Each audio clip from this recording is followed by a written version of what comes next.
آج ہم حضرت موسیٰ علیہ السلام کی زندگی کے ان اہم واقعات کا ذرا گہرائی سے جائزہ لے رہے ہیں جن کا ذکر ہمارے ذرائع میں ملتا ہے۔ جی خاص طور پر وہ فرعون کے ساتھ ان کا معاملہ اور بحیرہ احمر والا واقعہ۔ جی ہاں، وہ تو ایک بہت ہی غیر معمولی واقعہ ہے۔ ہمارے پاس جو مواد ہے وہ ان کی پیدائش سے لے کر فرعون کی تباہی تک جاتا ہے۔ بالکل۔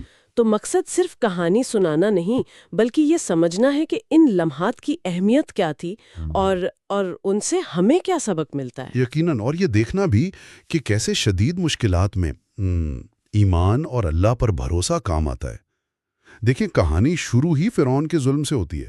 ہاں، وہ بنی اسرائیل کے بچوں کو جی، ان لڑکوں کو قتل کرنے کا حکم، یہ تو انتہا تھی۔ صحیح کہا، اور ایسے میں اللہ کا موسیٰ کی والدہ کو وہ الہام کرنا جی، کہ بچے کو صندوق میں ڈال کر دریا میں بہا دو، کمال کا توکل ہے نا؟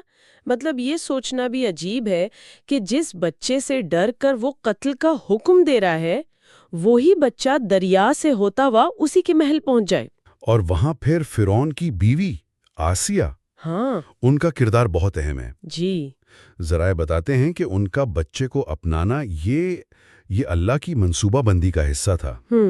محل میں پلے بڑے لیکن دل اپنی قوم کے ساتھ تھا۔ بالکل، وہیں سے تو آگے کی بنیاد پڑ رہی تھی نا۔ جی ہاں۔ اچھا، پھر وہ واقعہ آتا ہے جس نے سب بدل دیا، وہ جو ایک مصری کا قتل ہو جاتا ہے ان سے۔ ہاں، حادثاتی طور پر۔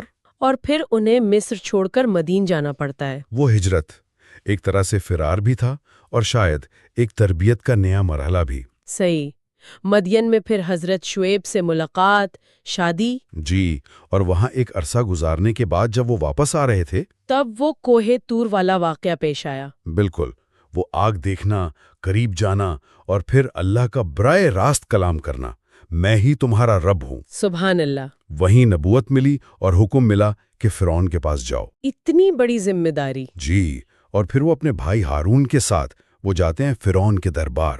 مطالبہ کیا تھا؟ بنی اسرائیل کی آزادی۔ سیدھا سادہ مطالبہ، لیکن فرعون کا تکبر وہ ماننے کو تیار ہی نہیں تھا۔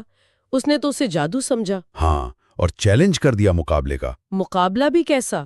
جب موسیٰ علیہ السلام نے اپنا عصا زمین پر ڈالا، وہ اژدہا بن گیا۔ جی ہاں، اور وہ بھی ایسا کہ جادوگر فوراً پہچان گئے۔ اچھا، وہ کیسے؟ دیکھیں، وہ اپنے فن کے ماہر تھے، وہ سمجھ گئے کہ یہ عام جادو نہیں، یہ اللہ کی طرف سے ہے، اور وہیں سجدے میں گر پڑے۔